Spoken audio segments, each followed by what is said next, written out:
There ain't no cure for the summertime blues. The 80s.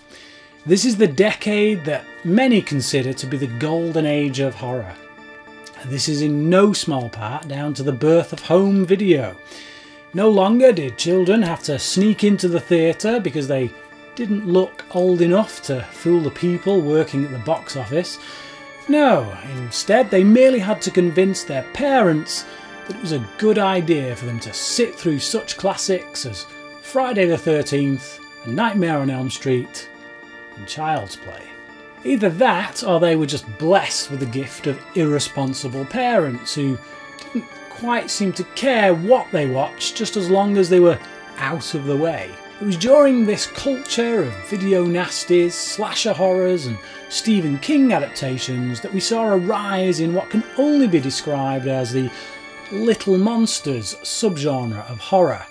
Anything from space aliens, demons, killer dolls, goblins, or indeed Gremlins. No matter what their origin, these tiny terrors would often be the menace of suburban families everywhere, usually targeting young children and their mothers in their homes. Whether this was an intentional social commentary, attacking a particular way of living, or merely a deep-rooted bias of representation by those who make movies, is open to debate. But either way, if you belong to white middle-class America, there was a strong chance these little monsters were coming for you. The film that kicked off this subgenre is undoubtedly the 1984 film Gremlins, produced by Steven Spielberg and directed by Joe Dante. But while this film ignited a trend, it can hardly claim sole responsibility for being the first to feature little monsters terrorising suburbia. You only need to go back 10 years to 1973 made-for-TV movie Don't Be Afraid of the Dark to see an earlier template for this kind of film. And even Spielberg himself produced Twilight Zone the movie, released just 1 year prior to Gremlins, which featured the story Nightmare at 20,000 Feet, about a man on a passenger jet who sees a gremlin on the wing. This segment of the film is itself a remake of an earlier episode from the Twilight Zone TV series. The film featured another segment that was directed by Joe Dante, so clearly this pairing of Spielberg and Dante is what led to them both working on Gremlins together. The idea of little monsters has been around in movies way before we reached the 1980s. But what Gremlins and its many imitators had going for it, besides the birth of video rental, is the injection of humour that made it a horror film for all the family. Who doesn't remember seeing Gremlins as a child?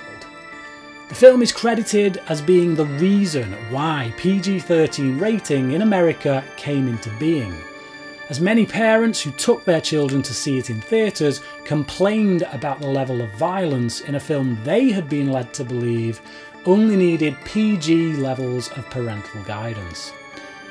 But whether the film is too violent for children at this point is all a bit moot. Fact is, for many kids, this was the first time they got to sit down in a theatre with their families and watch a horror film.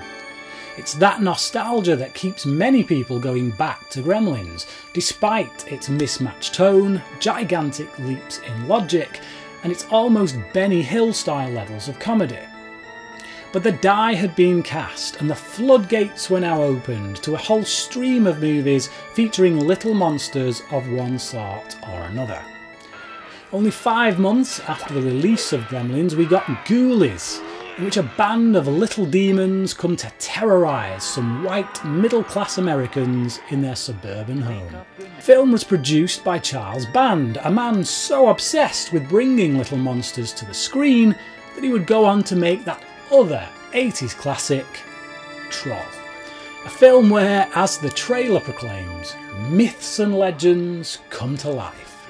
It features a character who opened up to a world of magic, who may need a little magic himself if he's going to get out alive.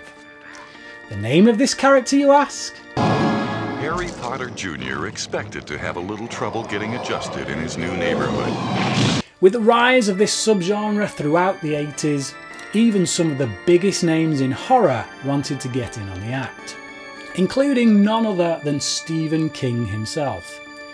Cat's Eye featured 3 short stories written by King. The first 2 of these were adaptations of King's previous work, but the final story, The General, written specifically for the movie, features a little goblin that comes out of a hole in the wall to steal the breath of a little girl, played by Drew Barrymore. This casting is yet another link to Spielberg, as well as King's own Firestarter. It's not hard to imagine that this particular story was inspired by the tremendous success of Gremlins the previous year. In 1986, we saw the release of my own personal favourite movie from this subgenre. That film is Critters, and while many critics upon its release dismissed the film as a Gremlins knockoff, I believe it to be the much superior film, with a tighter pace and much more focused central narrative. It also has a better handle on internal logic, which I find to be missing quite often from Spielberg's movie. Now, I'm not saying the film is any more believable, because clearly when you are dealing with monstrous alien furballs and shape-shifting bounty hunters, you're clearly within the realm of science fiction. But the film does a better job of establishing the rules by which it intends to live by, making it easier for audiences to buy into its outlandish plot. As the 80s continued, we got The Gate, sequels to both Ghoulies and Critters, and also Munchies, a film that didn't even attempt to hide the fact that it was just a Gremlins rip-off. Charles Band would also rear his head once more as producer on the film Dolls, which he would essentially rip off just a couple of years later when he made his own Puppetmaster, the first film to be produced by his Full Moon production company. Puppetmaster itself would spawn 9 sequels, with even more on the way, becoming Full Moon's most successful franchise. More recent movies that fit into this subgenre are The Mist, Krampus and Slither, not to mention the Guillermo del Toro produced remake of Don't Be Afraid of the Dark. On the whole, modern day monster movies seem to have veered away from the tiny terrors we grew up with in the 80s, unless you count the sequels that are still being made to those films, such as the upcoming Cult of Chucky. But that balance of genuine scares mixed with the comedy that comes from putting a white middle-class family under attack from sinister little creatures seems to be few and far between. Suffice to say, there is definitely an audience out there for these movies. But whether Hollywood can come up with any original stories involving goblins, gremlins, demons or alien critters to terrorise some more suburban families, or simply resort to the inevitable remakes of some of these 80s classics, one thing's for sure: little monsters have definitely earned their place in horror movies.